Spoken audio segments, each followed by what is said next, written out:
എല്ലാവർക്കും ഇന്നത്തെ ക്ലാസ്സിലേക്ക് സ്വാഗതം ചെയ്യാണ്. 2025 നടക്കാൻ പോകുന്ന അസിസ്റ്റന്റ് സെയിൽസ്മാൻ പരീക്ഷയ്ക്ക് വേണ്ടി നമ്മൾ തുറന്നു കുറിച്ച വീഡിയോ ക്ലാസ് സീരീസിൽ ഇത് നമ്മളിവിടെ കറണ്ട് അഫയേഴ്സുമായി ബന്ധപ്പെട്ട 4ാമത്തെ ക്ലാസ്സാണ് പരിചയപ്പെടുത്തുന്നത്. കറണ്ട് അഫയേഴ്സുമായി ബന്ധപ്പെട്ട് ഇനി എന്തെല്ലാം കാര്യങ്ങൾ അറിഞ്ഞിരിക്കണം നമുക്കൊന്ന് പരിശോധിക്കാം. ഇതിന് മുമ്പത്തെ ക്ലാസ്സിൽ കാണാൻ താല്പര്യമുണ്ട്. നമ്മുടെ യൂട്യൂബ് ചാനൽ പ്ലേലിസ്റ്റ് എന്ന് പറയുന്ന ഭാഗത്ത് കറണ്ട് അഫയേഴ്സിന്റെ ഒരു പ്ലേലിസ്റ്റ് ഉണ്ട്. അതിൽ ഇന്ന് മുമ്പത്തെ ക്ലാസ്സുകളെല്ലാം നൽകിയിട്ടുണ്ട്. നമ്മളിവിടെ പരിചയപ്പെടുത്തുന്നത് സെക്ഷൻ 4, അതായത് 4ാമത്തെ പാർട്ടാണ്. അതിൽ 1ാമത്തെ ചോദ്യം ഇതാണ്: സംസ്ഥാനത്ത് ബ്രൂവറി അനുവദിക്കാൻ മന്ത്രിസഭാ യോഗം തീരുമാനിച്ച പ്രദേശം ഏതാണ് നമ്മുടെ ചോദ്യം. സംസ്ഥാനത്ത് ബ്രൂവറി അനുവദിക്കാനായിട്ട് മന്ത്രിസഭാ യോഗം ഈ അടുത്ത് തീരുമാനിക്കുകയുണ്ടായി. അതെവിടെയാണെന്ന് ചോദിച്ചാൽ ഉത്തരമായിട്ട് വരുന്ന ഓപ്ഷൻ ബി ആണ്, കഞ്ചിക്കോട്, പാലക്കാട് ജില്ലയിലെ കഞ്ചിക്കോടാണ്. അടുത്ത ചോദ്യം: ലോകത്തിലെ ഏറ്റവും വലിയ മിസൈൽ വേദ കപ്പൽ എന്നാണ് നമ്മുടെ ചോദ്യം. ഇവിടെ നമ്മൾ ഉത്തരമായിട്ട് വരുന്ന INS സൂറത്താണ് ഇവിടെ നമ്മുടെ ഉത്തരമായിട്ട് വരേണ്ടത്. ഇനി അടുത്തത് മുങ്ങിക്കപ്പൽ പദ്ധതിയിലെ 6ാമത്തെയും അവസാനത്തേതുമായ മുങ്ങിക്കപ്പൽ എന്നാണ് നമ്മുടെ ചോദ്യം. ഇവിടെ 4 ഓപ്ഷൻ കൊടുത്തിട്ടുണ്ട്. ഈ 4 ഓപ്ഷനിൽ നമ്മൾ ഉത്തരമായിട്ട് വരേണ്ടത് INS വാഗ്ഷീർ P75 എന്നതാണ്. INS Vagsheer P75. ഇനി വനിതാ ഏകദിനത്തിൽ അതിവേഗ സെഞ്ചുറി നേടിയ ഇന്ത്യൻ താരമാരെന്നാണ് നമ്മുടെ ചോദ്യം. ഇവിടെ ഉത്തരമായിട്ട് വരേണ്ടതാണ് ഓപ്ഷൻ ബി ആണ്, സ്മൃതി മന്ദാന എന്നതാണ് ഉത്തരമായിട്ട് വരേണ്ടത്. സ്മൃതി മന്ദാന. 4 കോടി രൂപയ്ക്ക് ലേലത്തിൽ പോയ മഹാകുംഭമേളയെ പറ്റി പ്രതിപാദിച്ചിട്ടുള്ള കത്തിന്റെ ഉടമയായിരുന്നാണ് നമ്മുടെ അടുത്ത ചോദ്യം. ഇവിടെ നമ്മുടെ ഉത്തരമായിട്ട് വരേണ്ട ഓപ്ഷൻ ബി ആണ്, സ്റ്റീവ് ജോബ്സ് ആണ് ഉത്തരമായിട്ട് വരേണ്ടത്. ഓപ്ഷൻ ബി ആണ് ഈ ഒരു ചോദ്യത്തിന്റെ ഉത്തരമായിട്ട് വരിക.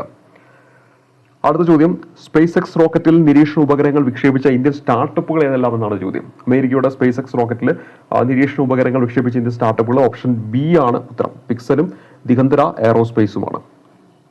ഏറ്റവും കൂടുതൽ ഗ്രാൻഡ് സ്ലാം മത്സരങ്ങൾ കളിച്ചതിനുള്ള ലോക റെക്കോർഡ് സ്വന്തമാക്കിയതാണെന്നാണ് അടുത്ത ചോദ്യം. ഉത്തരമായിട്ട് വരേണ്ടത് ഓപ്ഷൻ സി ആണ്, നൊവാക് ജോക്കോവിച്ച് എന്നാണ് ഉത്തരമായിട്ട് വരിക. അടുത്ത ചോദ്യം: ഇവർ ആരുടെ റെക്കോർഡാണ് മറികടന്നത്? റോജർ ഫെഡററുടെ റെക്കോർഡാണ് ഇദ്ദേഹം മറികടന്നത്. ഇനി ധീരതയ്ക്കും വിശിഷ്ട സേവനത്തിനും ഇന്ത്യൻ സൈന്യം നൽകുന്ന കമാൻഡേഷൻ കാർഡ് പുരസ്കാരം നേടിയ മലയാളിയായ ലെഫ്റ്റനന്റ് കേണൽ ആരെന്നാണ് നമ്മുടെ അടുത്ത ചോദ്യം. 4 ഓപ്ഷൻ ഇവിടെ കൊടുത്തിട്ടുണ്ട്. ഇവിടെ നമ്മൾ ഉത്തരമായിട്ട് വരേണ്ടത് P സുമേഷ് കുമാർ ആണ്. ഓപ്ഷൻ ബി, ഓപ്ഷൻ എ ആണ് ഉത്തരമായിട്ട് വരേണ്ടത്. P സുമേഷ് കുമാർ ആണ്. P സുമേഷ് കുമാർ. കലാമണ്ഡലത്തിലെ ആദ്യത്തെ മലയാളി ഭരതനാട്യ അധ്യാപകൻ ആരാണ്? നമ്മുടെ കലാമണിയുടെ അനിയൻ RLV രാമകൃഷ്ണനാണ്. ഇനി അടുത്തത്: കേരളത്തിലെ ആദ്യ വിമാന കമ്പനിയായ എയർ കേരളയുടെ പ്രവർത്തന കേന്ദ്രമായി ഔദ്യോഗികമായി പ്രഖ്യാപിച്ചത് എവിടെയാണ്? കൊച്ചിയാണ് ഉത്തരമായിട്ട് വരിക. കേരളത്തിലെ ആദ്യത്തെ വിമാന കമ്പനിയായ എയർ കേരളയുടെ പ്രവർത്തന കേന്ദ്രമായിട്ട് ഔദ്യോഗികമായിട്ട് പ്രഖ്യാപിച്ചത് കൊച്ചിയിനെയാണ്. അടുത്ത ചോദ്യം: ഇന്ത്യൻ നാവികസേനയുടെ ഹൈഡ്രോഗ്രാഫിക് സർവേ കപ്പൽ ഏതെന്നാണ്? ഉത്തരമായിട്ട് വരേണ്ടത് ആ പേര് തന്നെ കിട്ടും, INS സർവേക്ഷകാണ്. INS സർവേക്ഷകൻ. ഇനി അടുത്ത ചോദ്യം: സ്മൃതി മന്ദാന എത്ര പന്തിലാണ് ഏകദിനത്തിൽ അതിവേഗ സെഞ്ചുറി നേടിയത്? നമ്മൾ ഓൾറെഡി പഠിച്ചു. വനിതാ ഏകദിനത്തിൽ അതിവേഗ സെഞ്ചുറി നേടിയ ഇന്ത്യൻ താരമാരാണ്? സ്മൃതി മന്ദാനയാണ്. അപ്പോൾ ഇവിടെ എത്ര പന്തിലാണെന്ന് വെച്ചാൽ 70 പന്താട്ടോ. ഓപ്ഷൻ എ, ബി ആണ് ഉത്തരമായിട്ട് വരേണ്ടത്.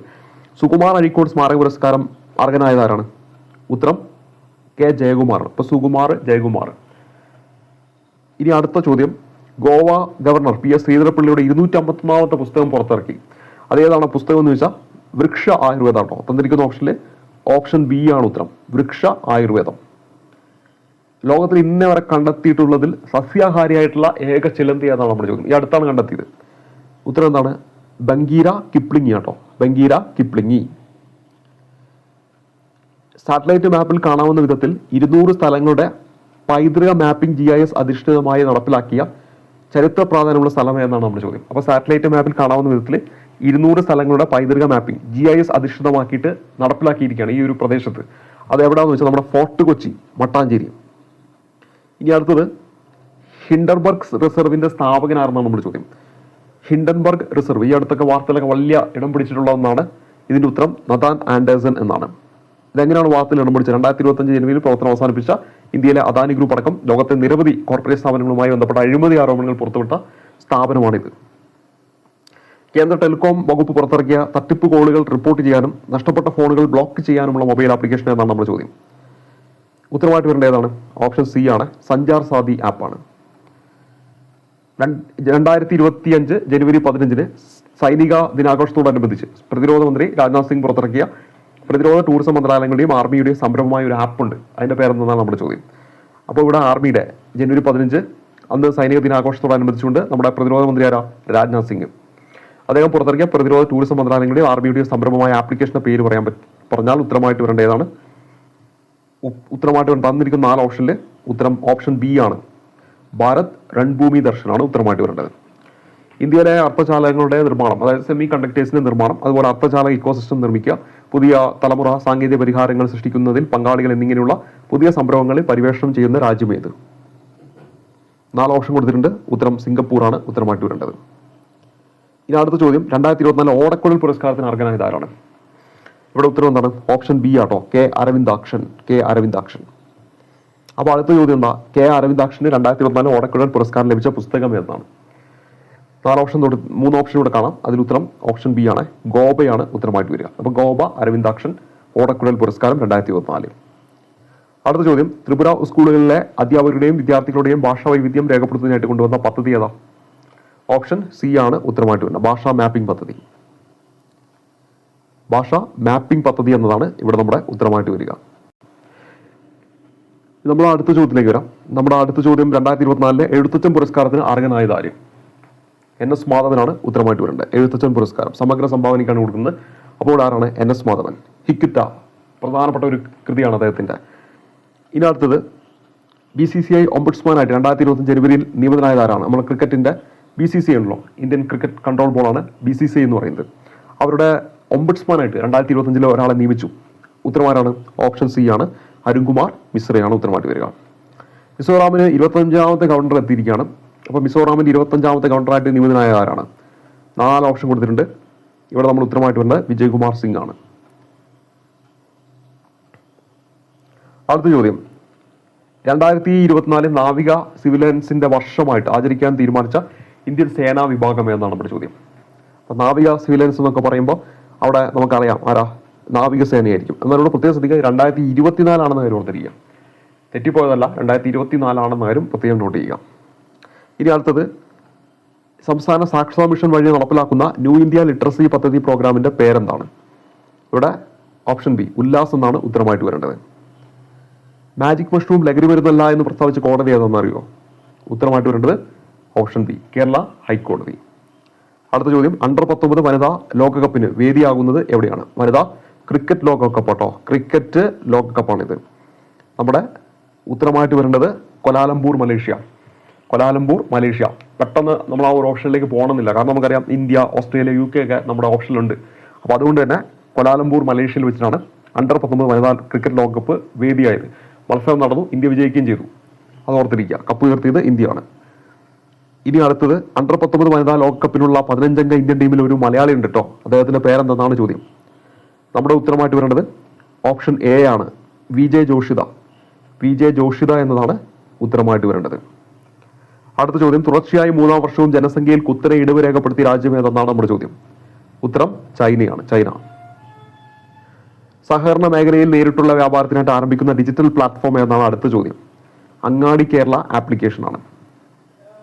അങ്ങാടി കേരള ആപ്പ്. മെട്രോപൊളിറ്റൻ ആസൂത്രണ കമ്മിറ്റികൾ രൂപവൽക്കരിക്കുമെന്ന് നയപ്രഖ്യാപനം നടത്തിയ നഗരങ്ങൾ ഏതൊക്കെയാണ്? എവിടെയെല്ലാമാണ് ഈ മെട്രോപൊളിറ്റൻ ആസൂത്രണ കമ്മിറ്റികൾ രൂപീകരിക്കുമെന്ന് പറഞ്ഞിരിക്കുന്നത്? ഇവിടെ തിരുവനന്തപുരം, കൊച്ചി, കോഴിക്കോട്. ഓപ്ഷൻ ബി ആണ് ഉത്തരമായിട്ട് വരേണ്ടത്. ഭൂമി അഴിമതി കേസിൽ 14 വർഷത്തേക്ക് ശിക്ഷിക്കപ്പെട്ട പാകിസ്ഥാൻ മുൻ പ്രധാനമന്ത്രി ആരെന്ന് ചോദിച്ചാലോ? ഇമ്രാൻഖാനാണ്.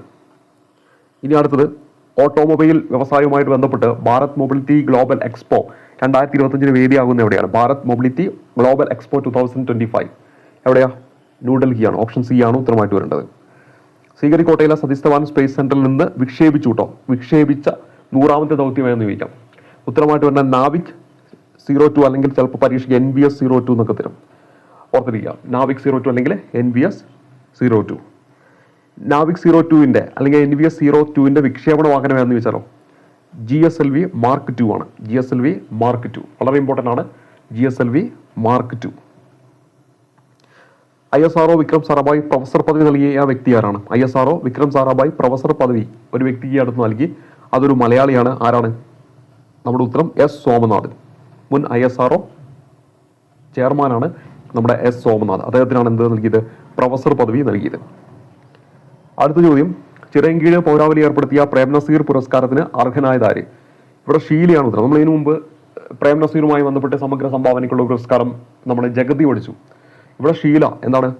ചിറയൻകീഴ് പൗരാവലി ഏർപ്പെടുത്തിയ പ്രേം നസീർ പുരസ്കാരത്തിന് അർഹനായത് ഷീലയാണെന്ന് കാര്യം ഓർത്തിരിക്കാം. ഇതിനകത്ത് പന്തളം കേരളവർമ്മ കവിതാ പുരസ്കാരത്തിന് അർഹനായത് ആര്? പന്തളം കേരളവർമ്മ കവിതാ പുരസ്കാരം. ഇത് ലഭിച്ചിരിക്കുന്നത് ആർക്കെന്നാണ് നമ്മുടെ ചോദ്യം. 4 ഓപ്ഷൻ ഉണ്ട്. ഇവിടെ നമ്മൾ ഉത്തരം VM ഗിരിജയാണ്. ഓപ്ഷൻ ബി ആണ് ഉത്തരമായിട്ട് വരിക. VM ഗിരിജയുടെ കവിതാ സമാഹാരത്തിന്റെ പേരെന്ത്? അതായത് ഈ ഒരു പുരസ്കാരം ലഭിച്ചിരിക്കുന്നത് അവരുടെ ഈ ഒരു കവിതാ സമാഹാരത്തിനാണ്. തന്നിരിക്കുന്ന ഓപ്ഷനിൽ ബുദ്ധ പൂർണിമ എന്നതാണ് ഉത്തരമായിട്ട് വരേണ്ടത്. ബുദ്ധ പൂർണിമ. ഇനി വിക്ഷേപണ വാഹനങ്ങൾ പുനരുപയോഗിക്കുന്നതിനും വീണ്ടെടുക്കുന്നതിനും ISRO നടത്തിയ നിർണായക പരീക്ഷണം എന്നാണ് നമ്മുടെ ചോദ്യം. ഇവിടെ നമ്മുടെ ഉത്തരം വികാസ് റോക്കറ്റ് എഞ്ചിൻ ആണ്. വിക്ഷേപണ വാഹനങ്ങളൊക്കെ പുനരുപയോഗിക്കുന്നതിനും വീണ്ടെടുക്കുന്നതിനും ISRO നടത്തിയ നിർണായക പരീക്ഷണമാണ് Vikas rocket engine. Vikas rocket engine പരീക്ഷണം നടന്നത് എവിടെയാണെന്ന് വെച്ചാലോ ഉത്തരമായിട്ട് വരുന്ന മഹേന്ദ്രഗിരിയിലെ പ്രൊപ്പൽഷൻ കോംപ്ലക്സിലാണ്. പ്രത്യേകം നോട്ട് ചെയ്യുക. നമ്മൾ ശ്രീഹരിക്കോട്ടയിലൊക്കെ പോകും. അപ്പോൾ ഓർത്തിരിക്കാം, മഹേന്ദ്രഗിരിയിലെ പ്രൊപ്പൽഷൻ കോംപ്ലക്സിലാണ് ഈ ഒരു പരീക്ഷണം നടന്നത്. അവസാനമായി ബ്രിക്സ് കൂട്ടായ്മയിൽ പങ്കാളി രാഷ്ട്രമായി എത്തിയത് ഏത് രാജ്യം? പങ്കാളി രാഷ്ട്രമായി എത്തിയതെന്നാണ് പറഞ്ഞത്. അവിടെ ഉത്തരമായിട്ട് വരേണ്ട നൈജീരിയ കേട്ടോ. ഇപ്പൊ 2025 ജനുവരിയിൽ ബ്രിക്സ് കൂട്ടായ്മയിൽ പങ്കാളി രാഷ്ട്രമായിട്ട് എത്തിയത്. ബ്രിക്സിൽ എത്ര രാജ്യങ്ങളുടെ വെച്ചാൽ നിലവിൽ 10 എണ്ണമാണ്. എന്നാൽ ഇവിടെ പറഞ്ഞിരിക്കുന്നതാണ് ബ്രിക്സ് കൂട്ടായ്മയിൽ പങ്കാളി രാജ്യമായിട്ട് എത്തിയത്. അത് ഏതാണെന്ന് വെച്ചാൽ നൈജീരിയ ആണ് ഉത്തരമായിട്ട് വരേണ്ടത്. ബ്രിക്സിലെ 10 പേരാണുള്ളത്. ആ പേരുകൾ ഓർക്കുക. ഒന്ന് നമ്മൾ സാധാരണ പഠിക്കും പോലെ ബ്രിക്സ് എന്ന ആ പേരിൽ നിന്ന് കിട്ടും. Brazil, Russia, India, China, South Africa 5 പേരുകൾ കിട്ടും. ഇനി പുതുതായിട്ട് വന്നിരിക്കുന്നതാണ് Egypt, Ethiopia, Indonesia, Iran, United Arab Emirates, പിന്നെ ഇത്രയും രാജ്യങ്ങളാണ് വരുന്നത്. പിന്നെ സൗദി അറേബ്യ ഉണ്ട് കേട്ടോ. അപ്പോൾ ഇവിടെ നമ്മൾ പരിചയപ്പെട്ടത് ഇന്ത്യ, ചൈന, സൗത്ത് ആഫ്രിക്ക, അതേപോലെ തന്നെ റഷ്യ, ബ്രസീൽ 5 രാജ്യങ്ങൾ. പിന്നെ Egypt, Ethiopia, Indonesia, Iran, UAE ഇത്രയും രാജ്യങ്ങൾ കേട്ടോ. സൗദി അറേബ്യ വരുന്നില്ല. ഈ 5 രാജ്യങ്ങൾ. അതിൽ നമ്മൾ ഈ പങ്കാളിത്തത്തിലേക്ക് ആര് വരുന്നുണ്ട്? സൗദി അറേബ്യയും കടന്നു വരുന്നുണ്ട്. ഇവിടെ നൈജീരിയ ആണ് ഏറ്റവും അവസാനമായിട്ട് അതിലേക്ക് വന്നത്. അവസാനമായിട്ട് ബ്രിക്സ് കൂട്ടായ്മയിൽ പങ്കാളി രാഷ്ട്രമായി എത്തിയത് ആരാണെന്ന് വെച്ചാൽ അതേതാണ്? നമ്മുടെ നൈജീരിയ ആണ്. പിന്നെ സൗദി അറേബ്യയും ഈ പങ്കാളി രാഷ്ട്രമായിട്ട് ക്ഷണിക്കപ്പെട്ടിട്ടുണ്ടെന്ന് ആരും ഓർത്തിരിക്കുക. ഇവിടെ നമ്മൾ ബ്രിക്സിലെ അംഗങ്ങൾ എത്രയാണെന്ന് വെച്ചാൽ നമ്മൾ ഇതിനു മുമ്പ് എത്ര പഠിച്ചിരുന്നത്? ബ്രിക്സ് ആ പേര് തന്നെ കിട്ടും. BRICS 5 നമ്മൾ പഠിച്ചിരുന്നു. ഇപ്പോൾ പുതിയ 5 രാജ്യങ്ങൾ കൂടി കടന്നു വന്നിട്ടുണ്ട്. ഏതൊക്കെയാണ്? ഈജിപ്ത് വന്നിട്ടുണ്ട്, എത്യോപ്യ വന്നിട്ടുണ്ട്, ഇന്തോനേഷ്യ വന്നിട്ട്, ഇറാൻ ഉണ്ട്, UAE ഉണ്ട്. ഇത്രയും കാര്യങ്ങൾ ഓർത്തിരിക്കാം. Egypt, Ethiopia, Indonesia, Iran, UAE. അതിൽ അവസാനം ഒന്നാണ് ഇന്തോനേഷ്യ. നമ്മുടെ കറണ്ട് അഫയേഴ്സിൽ പഠിച്ചതാണ്. ഇനി അടുത്തത് ബ്രിക്സിന്റെ പങ്കാളി രാഷ്ട്രങ്ങളിൽ ഉൾപ്പെടുന്ന രാജ്യങ്ങൾ ഏതെല്ലാമാണ്? അതാണ് Belarus, Bolivia, Cuba, Kazakhstan, Malaysia, Thailand, Uganda, Uzbekistan തുടങ്ങിയ രാജ്യങ്ങളുണ്ട്. അതിലേക്കാണ് ഇപ്പോൾ ആര് വന്നിരിക്കുന്നത്? നൈജീരിയയും കൂടെ കടന്നു വന്നിരിക്കുന്നത്. അതിലേക്ക് കടന്നു വന്നിരിക്കുന്നു. സൗദി അറേബ്യ നമ്മൾ ക്ഷണിച്ചിട്ടുണ്ട് പങ്കാളിത്ത രാഷ്ട്രമാകാൻ വേണ്ടിയിട്ട്. ബ്രിക്സ് കൂട്ടായ്മ ക്ഷണിച്ചിട്ടുണ്ട്. ഇനി അടുത്ത് നമ്മൾ പറയുന്നത് Belarus, Bolivia, Cuba, Kazakhstan, Malaysia, Thailand, Uganda, Uzbekistan. ഇവരൊക്കെ എന്താണ്? പങ്കാളി രാഷ്ട്രങ്ങളാണ്. അതിലേക്ക് ഇപ്പോൾ ഏതും വന്നിട്ടുണ്ട്? നൈജീരിയയും കൂടെ വന്നിട്ടുണ്ട്. ഇനി അടുത്തത് വിജയ് ഹസാരെ ദേശീയ ഏകദിന ക്രിക്കറ്റ് ടൂർണമെന്റിൽ 5ാം തവണയും ചാമ്പ്യന്മാരായത് കർണാടകയാണ് ഉത്തരമായിട്ട് വരേണ്ടത്. വിജയ് ഹസാരെ ദേശീയ ഏകദിന ക്രിക്കറ്റ് ടൂർണമെന്റിൽ കർണാടക 36 റൺസിനാണ് വിദർഭയെ തോപ്പിച്ചു. ആരെ തോപ്പിച്ചു? വിദർഭയെ തോപ്പിച്ചു.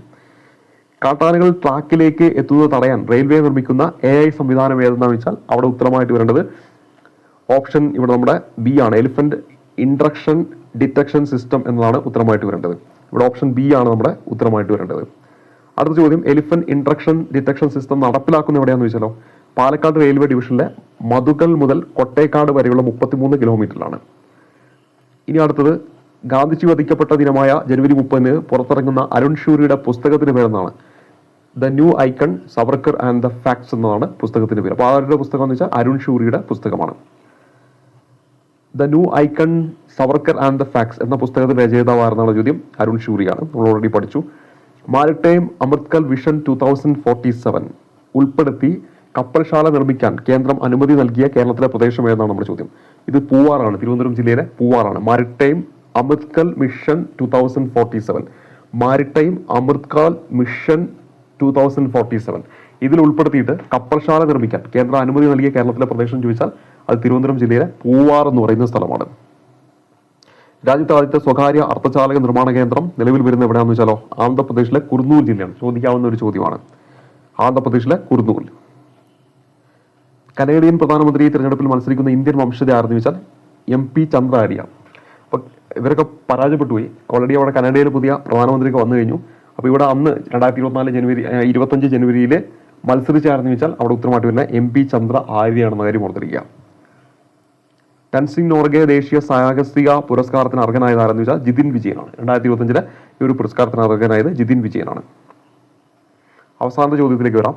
മസ്തിഷ്കാഘാതം വീണ്ടെടുക്കുന്നതിനായിട്ട് ലോകത്തിലെ ആദ്യത്തെ റോബോട്ടിക്സ് ഹാൻഡ് എക്സോ സ്കെലിട്ടൺ വികസിപ്പിച്ചെടുത്തത് ആരാന്ന് വെച്ചാൽ ഉത്തരമായിട്ട് വരേണ്ടത് IIT കാൺപൂരാണ്.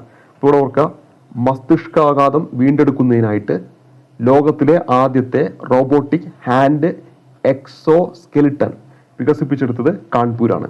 ആരാണ്? IIT കാൺപൂരാണെന്ന കാര്യം കൂടി ഓർത്തിരിക്കുക. അപ്പോൾ നമുക്ക് ബാക്കി ചോദ്യങ്ങൾ നമുക്ക് അടുത്ത ക്ലാസ്സിൽ നമുക്ക് പരിചയപ്പെടാം. ഇവിടെ നമ്മൾ കുറേ ചോദ്യങ്ങൾ ഇപ്പോൾ പരിചയപ്പെടുത്തിയിട്ടുണ്ട്. എല്ലാം വളരെ ഇമ്പോർട്ടൻ്റ് ആണ്. അപ്പോൾ അടുത്ത ക്ലാസ്സിൽ പരിചയപ്പെടും വരെ നന്ദി, നമസ്കാരം.